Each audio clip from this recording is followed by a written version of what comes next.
Thanks, Reed. Thank you so much. Good morning, Startup Boston. Really excited to be hosting this panel. It's actually a very refreshing topic that we have today. Nice to sort of zoom out and look at a lot of these applications that are there in the blockchain technology. And I was telling Remy that I've been attending a lot of these crypto events for the last week, 10 days, and I've heard about the bear market, DeFi, L1, L2s too many times. So given that, I think this is a great topic, and we have a great set of panel here. So why don't we probably get started at a high-level introduction of the panel. Just to kickstart, I'm Venkat. I'm running a DeFi startup called Caston. We are enabling fintechs in the emerging markets look at DeFi as an opportunity to raise stablecoin debt. So that's where we are. And my background is in fintech, structured finance, and equity. Been in investment banking for about 8 years, and then started my fintech ventures back in India. So that's my background. Alyssa, why don't you probably give a high-level introduction about yourself and where your focus lies today in the blockchain technology? Sure, absolutely. My name is Alyssa DiCaprio. I'm the chief economist at R3. R3 is a blockchain platform company that builds the blockchain called Corda. It's a private permission blockchain. We started as a consortium of 42 banks. And so we build primarily for the regulated financial industry. My job there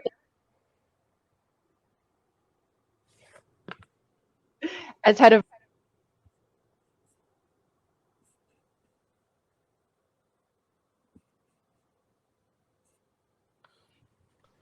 So that's it. Yeah. Okay, awesome. Scott, you want to go next? I'm Scott Commoners. I teach at Harvard Business School in the Entrepreneurial Management Unit. I teach a course on marketplace design, and I'm one of the leaders of our sort of growing Web3 initiative. And I'm also a research partner at A16Z Crypto. My background is in market design, and I study marketplace businesses and new transaction technologies, and in particular do a lot of work on incentive design, tokenomics, and consumer crypto sort of applications and design. Awesome. Barry? Hey everyone, my name is Jeremy Carpenito. I'm the co-founder and CEO of Espresso. We built a no-code automation alerting service called Dispatch, and behind that we have this kind of really powerful indexing solution that sits across all the top layer 1s and layer 2 blockchains. Prior to that background, I've been running startups out of Boston for almost a decade now.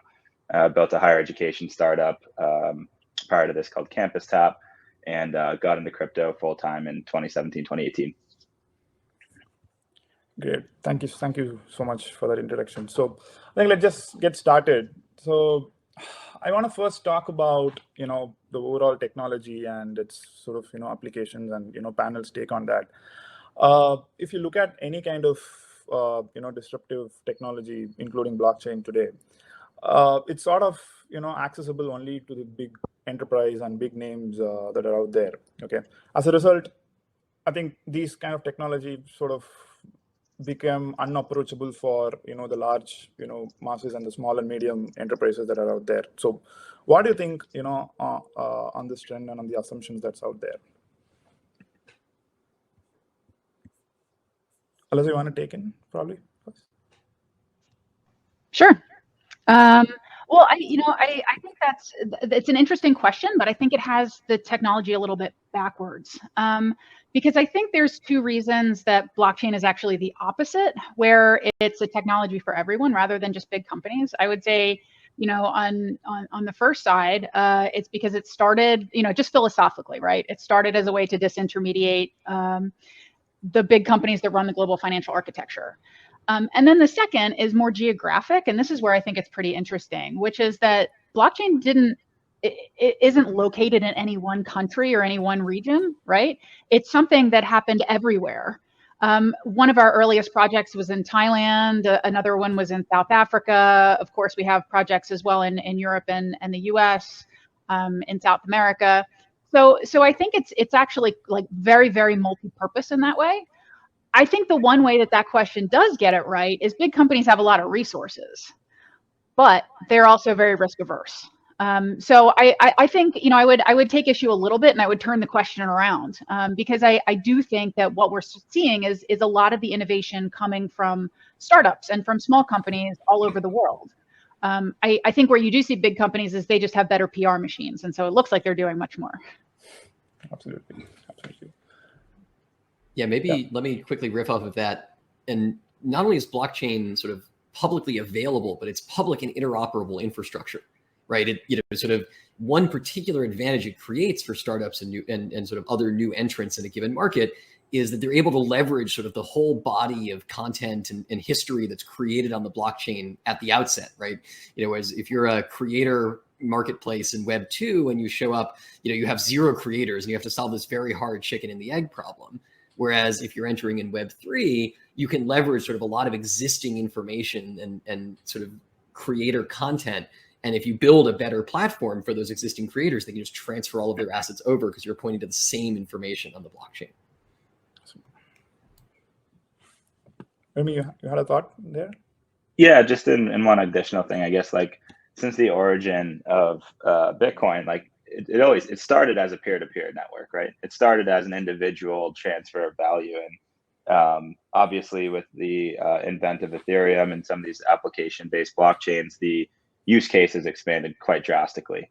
And obviously, there's a lot of talk about various things in terms of like ETFs and stuff at a more institutional level. But I would say, you know, being in the startup space and the vast level of like momentum and speed that Web3 has like taken off over the last few years has been incredible. And operating in more of the traditional kind of SaaS world prior to this, I haven't been part of something that has been this fast. And it kind of feels like this generation's .com boom, and excited to be part of it. And I think it definitely spans, you know, small startups or, you know, individual contributors to various projects all the way up until, you know, large banks and institutions. So it's an exciting time, and it's an exciting time to be part of the space. Absolutely. Considering, you know, the way the market is, I think a lot of people are, you know, looking at building real world applications and long-term sustainable projects, you know, in the ecosystem. So that's really good. Just diving a little deeper. Okay, so bulk of our audience are, you know, startups and entrepreneurs who are looking to start either in the blockchain native ecosystem or, you know, in a generic non-native ecosystem. In terms of, you know, some of the enterprise applications that, you know, these startups can look at, you know, at the early stage to sort of better their processes and, you know, look at blockchain as a technology in the early days into their business process. What do you think, you know, about that idea? I can kick off. I mean, I think blockchain is one of many technologies startups should consider if they have like a Web3 specific use case where maybe some of the decentralization or the, you know, leaning into a community or tokenization of something has impact in their business. There could be immediate applicability. I don't think you lean into a technology before you kind of understand the value of the product. So I think, you know, right now blockchain and crypto is a hot topic, and you know, as Starbucks rolls out their first NFT rewards program, people talk about it, but some of the technology is starting to fade away to the background, and it's just a next generation rewards program rather than an NFT, you know, Starbucks play. And so I think long term, I feel like the technology it's going to be less focused on, you know, which blockchain we're using or is this on the blockchain. And so I think with that being said, as like a startup coming out of the gates, it's more about finding the right technology for your specific use case, and if it drives value to your end users. If it doesn't, it's probably not the right thing to do. You don't just, you know, I think the one thing early on in like 2017, 2018, everyone started to become, you know, a blockchain company and we're chasing dollars. And I never think that's a sustainable method. And yeah, so I think, you know, there's good use cases for it. There's some that may not really benefit from it. So you just need to be careful of kind of the technology you choose. And but long and short of it, I think there are obviously a number of use cases and a number of industries that the technology is disrupting. So there's a lot of creative freedom in terms of how the tech can be used. And I think, and I know we're going to get into this later, but like NFTs are opening up a whole plethora of use cases that are going to impact a lot of media and content and gaming and some of the stuff that hasn't shifted in some of their core models in quite some time. So that's going to be, you know, exciting to see. And there's a lot of creative freedom there. Awesome. Any other comments, Scott, Alyssa, on that? I mean, I mostly agree with all of that, right? One should think of this as technology infrastructure, and you use it just like with any other infrastructure solution. You use it to solve specific problems, right? Like, I remember attending a conference in maybe 2014 or 15 or something about, putting, it was focused on putting lots of supply chain information on blockchain.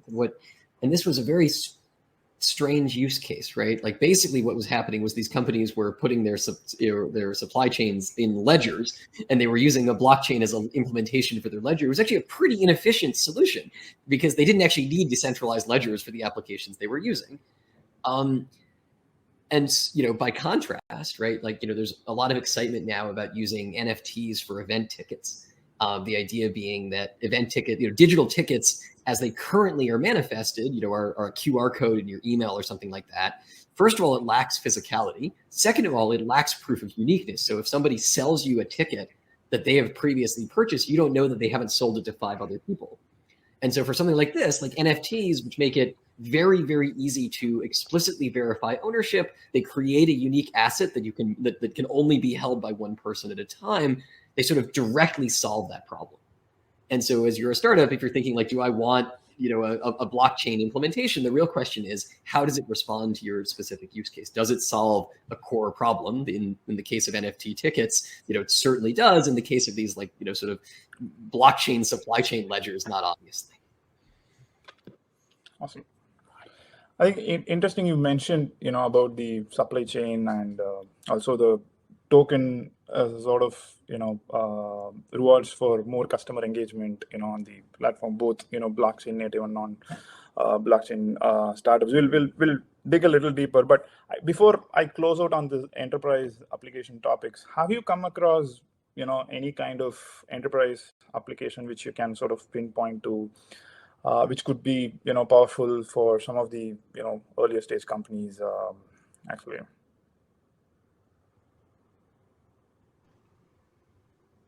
Well, I mean, on the enterprise side, certainly.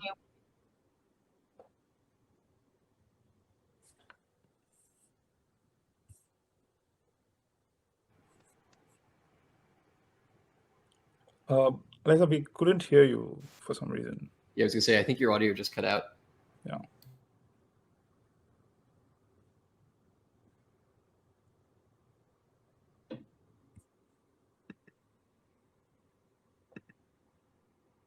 That.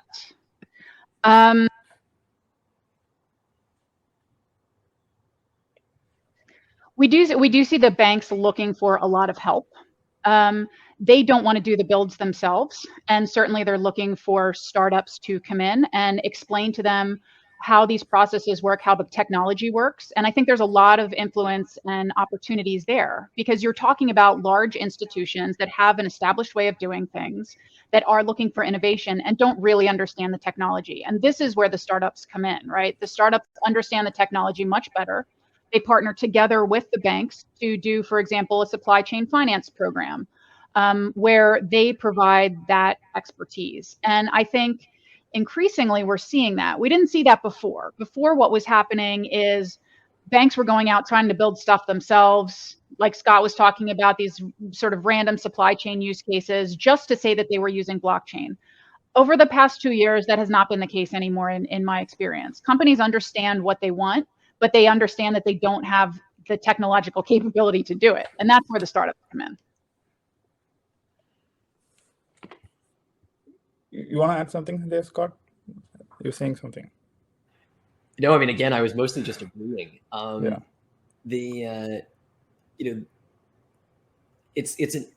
Again, because it's interoperable infrastructure, there's real opportunity for startups to compete, right? To build various platforms and interfaces that can interact with that infrastructure. And so we're seeing like large enterprise companies, or large enterprises sort of knowing what they're hoping to get out of it, but in really interesting ways, like in the context of this, the Starbucks rewards program, right? They're able to go to startups that can build these solutions, and the startups have a lot of flexibility to do that because the infrastructure is out there and accessible, right? You don't need the resources of, you don't need to be Starbucks corporate to build a Starbucks blockchain rewards program in the same way you might have needed to be Starbucks corporate to build Starbucks' original rewards program. Interesting. So I think we touched upon, the tokens and the rewards a little bit. I want to, dig a little deeper on that. So how about, early stage companies, consider, so I think rewarding our early customer as a concept was never existed, before the blockchain era. So I think now a lot of these, early stage companies, looking to, reward their early users, early customers who, sort of back their platform on early days, which in my opinion is a powerful strategy for these, companies to attract, good users at the early stage. So what do you think about the strategy, for any kind of small and medium business or any late stage business as well, as a, reward as a strategy to, attract more customers and, sort of garner more engagement in any of the platforms that they're building?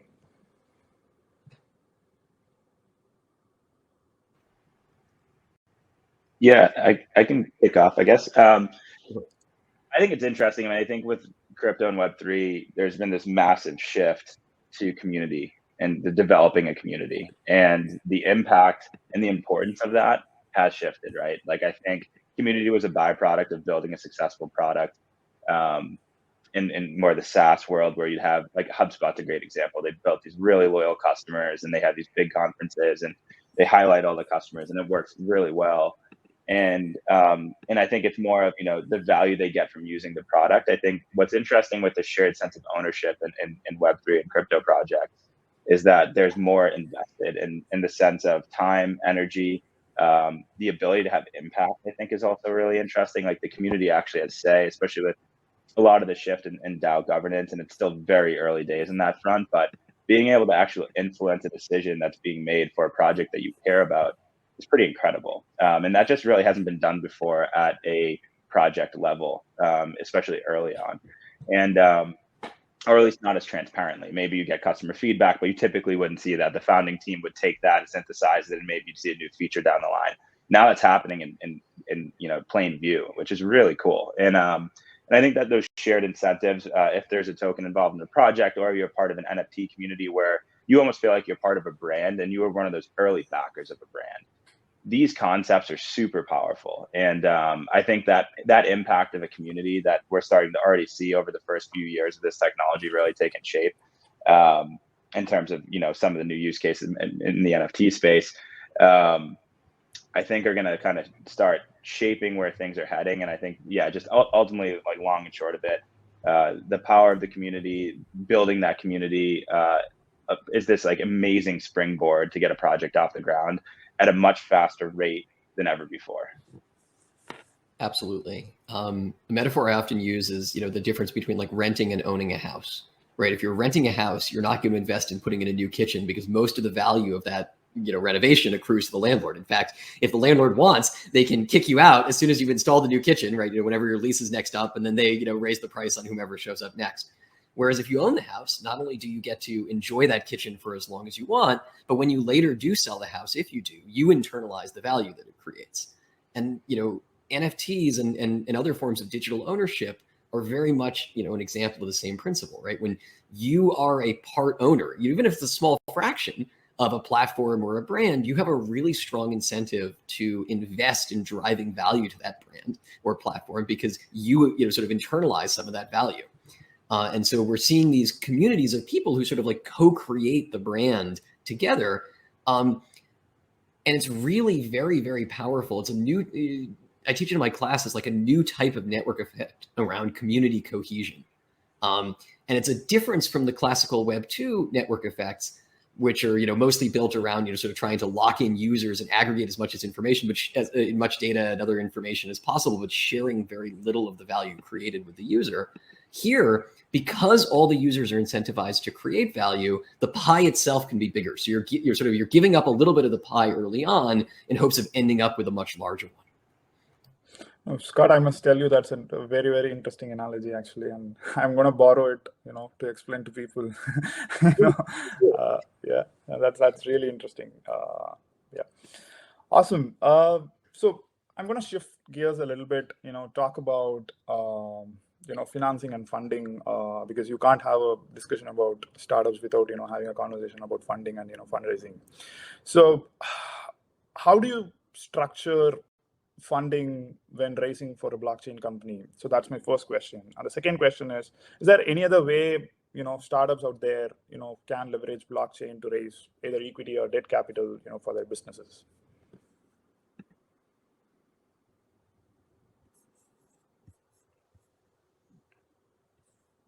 Yeah, I can kick off again.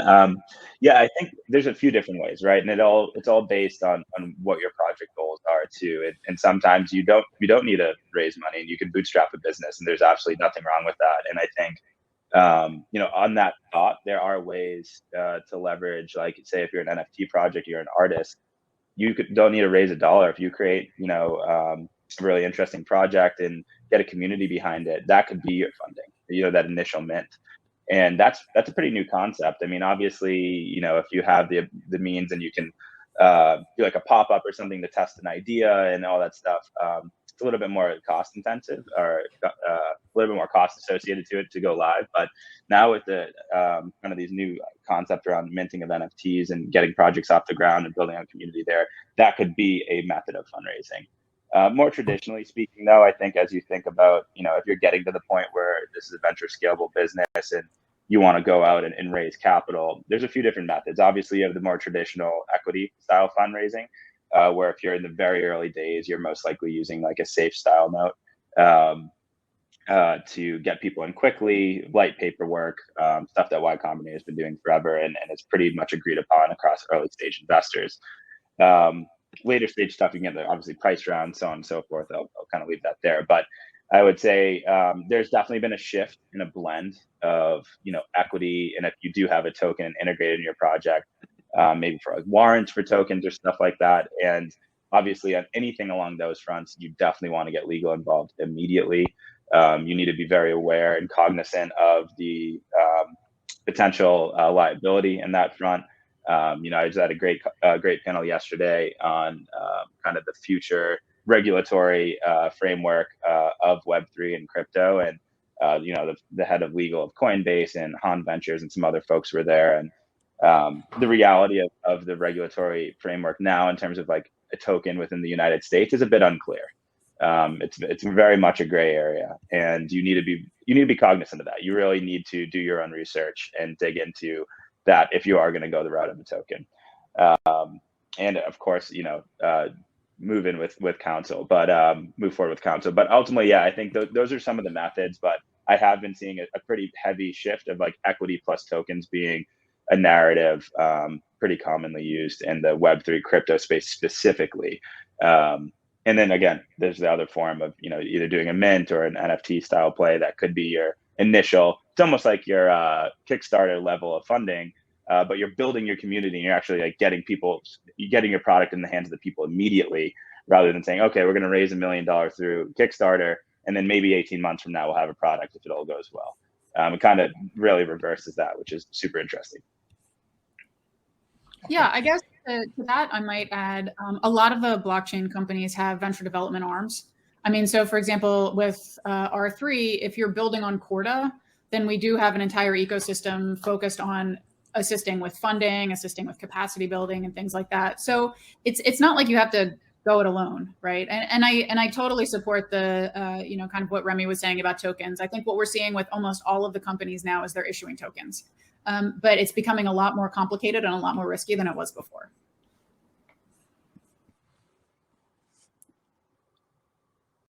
One quick footnote on that. We're seeing lots of companies that are issuing tokens, and it's becoming more complicated and risky than before. That's in part due to the regulatory challenges. And it's also because the business models that people are building on top of those tokens are becoming more and more complicated. And so getting the incentives right is getting harder and harder. And like with a lot of the companies I advise or interact with, there's like a rush to launch the token. And you're like, no. You don't want to launch the token until you've figured out actually like how the incentive design is going to work. And again, you don't want to launch it too far ahead of like the rest of your ecosystem planning, because otherwise your incentive design might have to change as you sort of redesign the ecosystem. Like I'm seeing more and more now, maybe a year out that companies are like saying, wait a minute, hang on, let's do a reset on our token model. And that, of course, creates a lot of uncertainty for holders initially, as you think that might be coming down the pike. Definitely. I think if I may add, one other interesting application that I'm seeing is on the private credit side, where a lot of these early stage companies, early stage fintechs are looking at DeFi more actively on underwriting their credit on chain and giving that as an opportunity to LPs that are out there. And I'm saying I think a couple of companies are actually emerging in that space, like Goldfin, Centrifuge, and focus purely on private credit on the SME and in the emerging market space. So that's something which is really evolving that I could see. I think we touched upon the regulatory part a little bit. Alyssa, I know you've spent a lot of time looking at regulations and CBDCs and stuff like that. So where do you see the early trends today in terms of the regulation? In which direction it is going? It's sort of favorable to the ecosystem, or it's still dicey and people are trying to figure out. So what's your observation and take on that? Well, I think on the regulatory side of things, what we're seeing is two things. The first is where there are regulators issuing their own types of tokens, right? Like CBDCs. On the other side is regulators trying to catch up and figure out what to do about crypto. That's a little bit more confusing. And I think maybe a third thing is also we're figuring out where regulations don't allow us to use blockchain in a way that they weren't really intended to do. So one problem, for example, is cryptocurrency for payments. And what you see there is the general accounting principles really don't allow you to hold cryptocurrency on your books in a way that would be acceptable for a treasurer of a large company. So those things have to change, but they're changing very slowly. The good part is regulators are very interested in having these change, and they are doing their best to understand the technology and to push this change forward. Scott, do you have a view on that?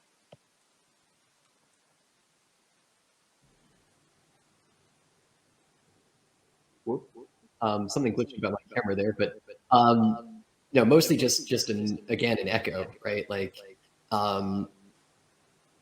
this is all, and indeed I'm actually hearing an echo, so I'm not sure what's going on with the audio, but there's a lot of very careful thought being put into this, and it's slow, but I think my experience is the same. Like, to the extent that I've interacted with regulators, they're thinking very carefully and trying to understand the technology and really sort of get a sense of what it is and what all the different use cases are, and it's a hard problem because many of these things have multiple use cases, right? Like, Ethereum is Ether is a currency that runs on a network that's also a global computer in the sky, and has all of these other digital assets stacked on top of it. And like these are really hard assets to define from a regulatory perspective. So it's not surprising that it's turning out to be very complicated. But so far I've been super impressed. Like there's clearly a lot of very careful and serious thought going into it. Okay. Yeah, I think interesting you mentioned about the global system basically. And when it comes to regulation, I don't think one particular jurisdiction regulating some aspect of it would sort of help the overall ecosystem. I think it's somewhere countries have to sort of come together and agree on common standards to sort of have a common ground to sort of play. So I think on the same topic, if startups are looking at blockchain technology as an adoption, okay, at the early stage, what are some of the risks that could potentially arise? And in your opinion, what could be like a mitigation strategy for those risks actually?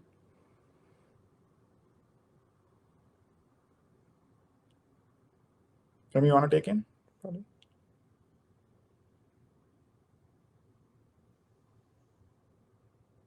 Sorry, one second. Yeah. Would you mind rephrasing one more time? I want to make sure I'm understanding that properly. So a lot of these companies looking at blockchain technology for some kind of a process like either payment, supply chain, identity management, or record maintenance, for example.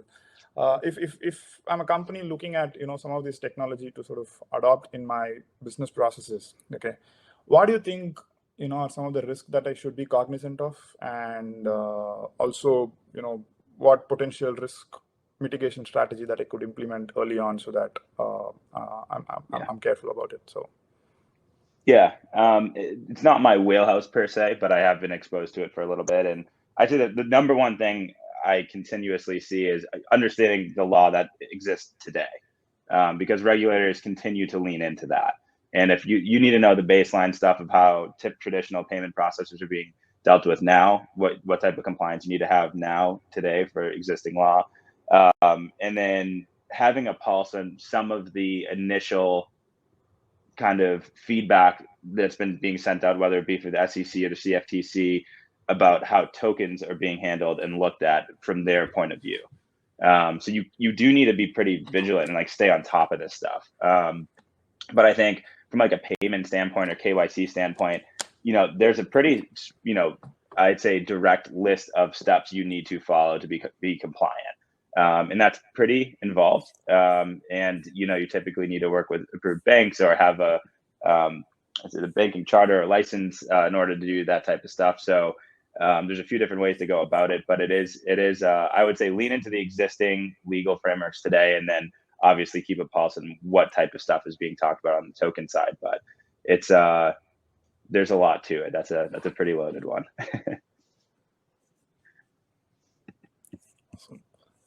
Awesome. Just to take a stop here, just quick request to audience: if you have any questions, maybe just put it there in the chat box or the Q&A. We'll take those questions in 10 minutes, maybe. Yeah, I think we've just coming up on the time. So last couple of questions around creating those awareness within the ecosystem, and making a lot of these people out there more aware of the technology, the use cases and stuff. So because in our audience, we have a lot of students and also professionals who are looking to sort of navigate to this space. What do you think is your top 3 advice to people who are looking at this space more actively than ever? And where do you sort of guide them right now?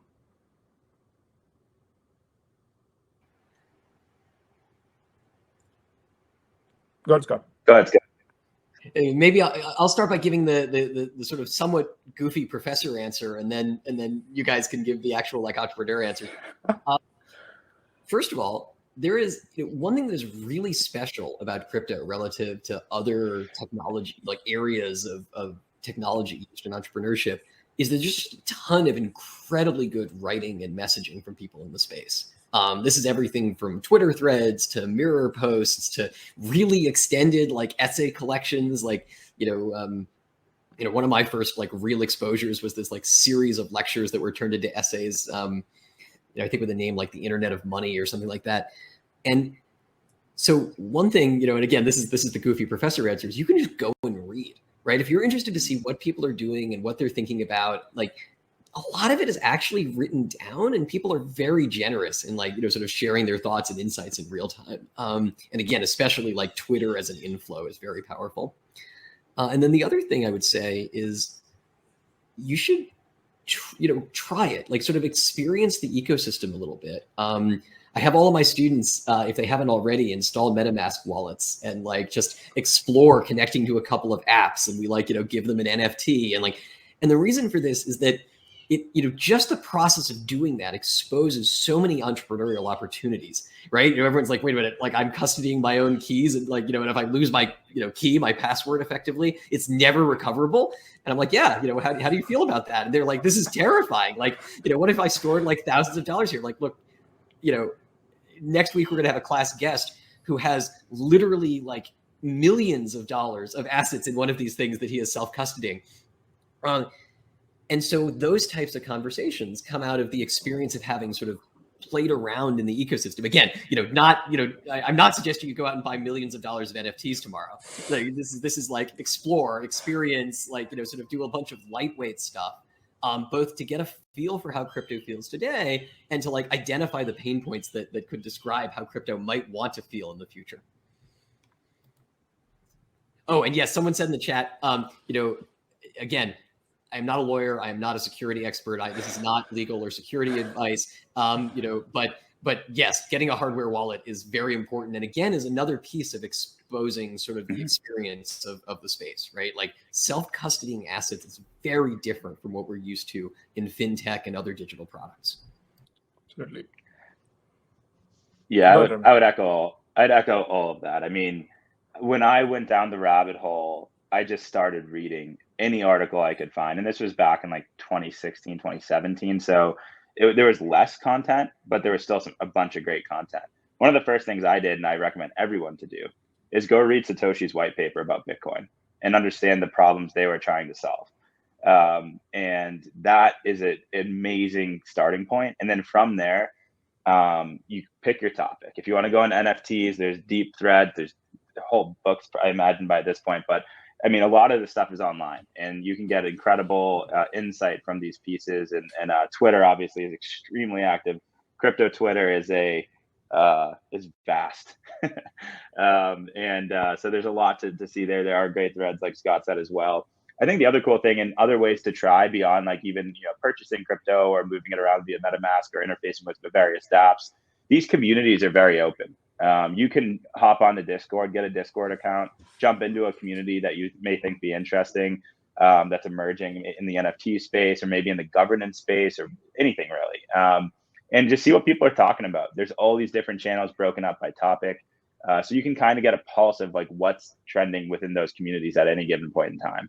And so that they're all very open. I think that's the other cool thing. And I think the other thing too, as a student, one thing I always did, take advantage of being a student. You have the ability to potentially get free tickets to a lot of conferences if you're local to any, and meeting people at these conferences or any networking events within your various communities have massive impact. That's how I started my entrepreneurship career. You just kind of continue vectoring into these different networks, meet great people along the way. And I can't, not emphasize that enough, especially now that, people are getting back outside, connecting more, and all that stuff has been huge. And it's been great to see that again. The energy has come back. Yeah. I would actually go in a slightly different direction, because where I see the most successful startups are where the entrepreneurs know the sector very well. They don't necessarily know about blockchain yet. I mean, they teach themselves, but where you understand the sector, look at FTX, kind of any of these companies. So if you have a particular interest in a type of company, a type of sector, agriculture, supply chain, insurance, maybe less so there. But I think all of these are huge opportunities, because if you understand the sector, you understand the process that has to change. And you're not coming into there just going, here's a new thing, here's a new technology. You're actually going in saying, I know this thing doesn't work. Aviation is a huge example of that. So I would actually focus on the other side and say, what are you interested in, and how much can you learn about how that sector already works? Because then you can talk the language of that sector, and you can also answer very specifically what needs to change and why the technology is the right solution. I totally agree. Actually, if I may talk from my own example, I actually started off as a no coiner. I didn't really invest in any kind of coins, but slowly started reading research papers, like Remy mentioned. Started off with white papers, looked at podcasts like Unchained, and then, as Scott mentioned, I think we've slowly started investing in DeFi, understanding the interface, the interactions, what kind of issues and breakages that interaction has. So I think that's how I started, and I think that personally had really helped me. So yeah, one question that came up actually on the Q&A is specific to payment use case. Okay, looking at crypto as a mode of international payments and stuff, obviously there needs to be a lot of scalability that needs to happen, and that's an issue for sure today. Okay, what's the panel perception on that, and how do we sort of solve that scalability issues today? Well, I would say, in the payment space, there's a lot of opportunities, but there's also a lot of problems. And the problems are not just, can I use crypto for payments? The problems are, will merchants accept my crypto for payments? And what we can see in the literature and what we can see from the data is that merchant uptake of accepting cryptocurrency globally is really low. It's also the case for CBDC. So if you look at countries that have issued retail CBDCs, merchant uptake is about 20%. There's a really good paper, an NBER paper that looks at the El Salvador Bitcoin adoption. Merchant adoption is about 20%. So until we get over that, it doesn't matter how good the system is. It doesn't matter how much you accept it. That's going to be limited. And I think there's a second issue to this, which is that it's going to change how payments work. Right. So if you look at Tesla, for example, Tesla, for a while started and stopped and now again accepts Bitcoin for payments but the way that they accept it is totally different than most people buy cars. I mean, today, if you buy a car, you probably have a payment plan, a couple of $100 a month. If you buy a Tesla using Bitcoin, you're paying for all of it at once. And you're paying within half an hour. That is not the way people buy cars. So it's a completely different business model. So you're looking at the problem of merchant uptake. You're looking at the problem of the business model and how that needs to change basically on a global scale. But the good news is everybody's extremely interested in it and how this is going to work. We have a client, for example, that sold an NFT or sells NFTs. This is actually very interesting. Not a client, somebody who built on Corda. And what they've done is they now have cryptocurrency. They have like Solana, they have Ether, they have all kinds of cryptocurrencies, and they don't really know what to do with that because this is an existing company. And all of a sudden they have lots of different kinds of cryptocurrency. How do they do accounting? How do they do taxes? How does this transfer? Like, how do they pay their suppliers? It's a very interesting set of problems that we face in payments, but it's moving really quickly. Awesome. Great. One other question, that came up was, if I'm a more non-technical person, how do I sort of get involved, in the space today? Because the whole ecosystem seems super technical, and people sort of echo only the technical language almost all the time. So if somebody is a non-technical person, what's your advice for them to sort of, getting involved actively? I mean, first of all, I would just say that one doesn't have to be a technical person to create really significant value in blockchain applications. This goes back to the comment earlier, right? Like there are lots of industries that are really inefficient and for which blockchain, in one fashion or another can provide a very powerful solution. We've mentioned a bunch of them, sort of throughout. And, I think I mentioned tickets earlier. We've talked about a couple others. And these are often instances where you're not like doing blockchain like core infrastructure development, right? You're not like, designing a layer 2 solution that's going to make the chain more efficient, but rather you're building an application that's going to sit on top of the blockchain. What you really need is like, a clear understanding of the market failure, like the industry challenge that you're going to solve, and then how the blockchain infrastructure will enable you to solve that. And that doesn't mean you can't do it without engineers. You probably need engineers, although we are starting to see like, no code tools start to appear. But like deep industry knowledge and a clear understanding of like how the Web3 infrastructure can help, is just as important in most of these contexts. So read up on Web3, get a clear sense of how it can work, how it works. And again, bring your industry expertise and insight, sort of like think hard about where are the real problems. But all of that said, I should add a footnote, like it's also worth learning a little bit of the technical underpinnings, simply because it will give you a much better understanding of how it works, right? So even if you don't come in with a deep technical background, right? I am not a software engineer. I have found learning a little bit of Solidity and like, sort of the associated like, programming architectures makes me better able to understand like the power of the technology to interface with people who really are technical in it. Jimmy, you had a comment on that? Yeah, I'd agree. I'd agree with pretty much everything Scott said there.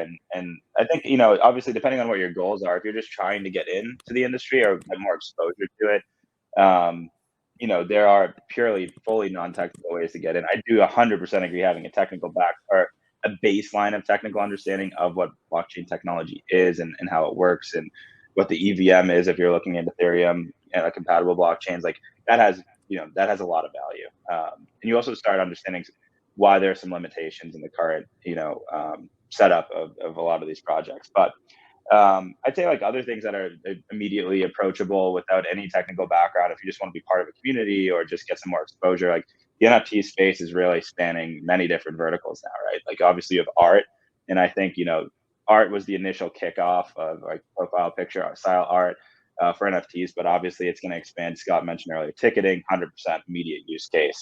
Gaming is going to be huge. I'm a huge gamer. When you guys want to talk about gaming in the future of NFTs, happy to chat. But there's going to be a lot of movement in terms of like, in-game items and the ability to resell potentially in-game items. Play to earn is an interesting concept. It's more of a token-driven experience, which aren't games that I typically lean into. I'm more of like a single-player, story-driven style game player, but there's a lot of different use cases. And again, what Alyssa said is dead accurate. Like you want to lean into the areas you're interested in. If you feel like you're underwater in like a deep technical post, that's probably not where you want to be. But if you're a passion, like my cousin, he's passionate, and Alyssa, I know you mentioned aviation. He was a credit card reward guy. He'd be able to tell me which credit card to get, how to maximize my points, and all this stuff. And there's some interesting use cases there potentially for Web3 and crypto. So yeah, just really follow your passions, and you'll be surprised. You're not going to be alone if you find a community that's talking about those things. There's going to be people that are already trying different things, experimenting different things. And I'd say if you're a student and younger, and there's opportunity to intern and be part of these projects, or even from a contributor standpoint, there's a number of different ways to get involved. So just keep a very open mind along the way. Awesome. I think we've just, right on time. I just want to close out with one closing thoughts. Probably panel could just point towards one key trend which you're noticing, in the near term, which you are excited about and which people could sort of latch on to. I think that would be a great closing thought to end this session. Alyssa, you want to go first? Yeah, absolutely. I would say the biggest thing that we've been doing for the past maybe 6 months is central bank digital currency. And I know that sounds like it has nothing to do with startups or whatever, but in fact it does, because it's fully changing both how we think about money and how we use money. And it exposes all the things we don't understand about it. So banks are struggling to understand what to do. Central banks are very interested in the policy around it. Startups are focusing on how can we use this? How could we do FX, for example, if you have a natively digital fiat currency? So there's all kinds of opportunities coming up around there, which I think are very interesting, and the space is wide open. Scott? I mean, I guess, it's funny, my trend is, almost an excitement about an absence, which is that we're starting to see crypto and blockchain applications where people aren't actually making very much direct reference to the crypto and blockchainness of it, right? Like, we don't talk about web platforms as like, fundamentally like being built on the the BGP routing algorithm and sort of the foundational pipelines of the internet, but of course they are. But at this point, the internet is so ubiquitous and smartphones are so ubiquitous that like these web apps, these like phone apps, like are just sort of businesses in and of themselves, and nobody really thinks about the underlying technology layer. I would say in the last, 6 months to a year has been the first time that I've started seeing applications, sort of like regular widespread applications that talk just about what the application is with virtually no reference to the underlying technology layer. And we're going to see more of that. And I think that's a powerful statement about how much blockchain infrastructure is becoming a part of, communications and transactions and information in the sort of the next wave of the internet.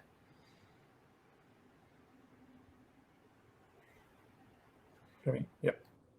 Yeah, on my end, I definitely agree with both. I mean, from a currency standpoint, a lot happening on the banking side, and it's going to have huge impact on this industry. So I'm excited for more work to take shape there. And then, yeah, in terms of the technology moving more to the back burner and more focusing on the application, the value of these applications are driving is huge.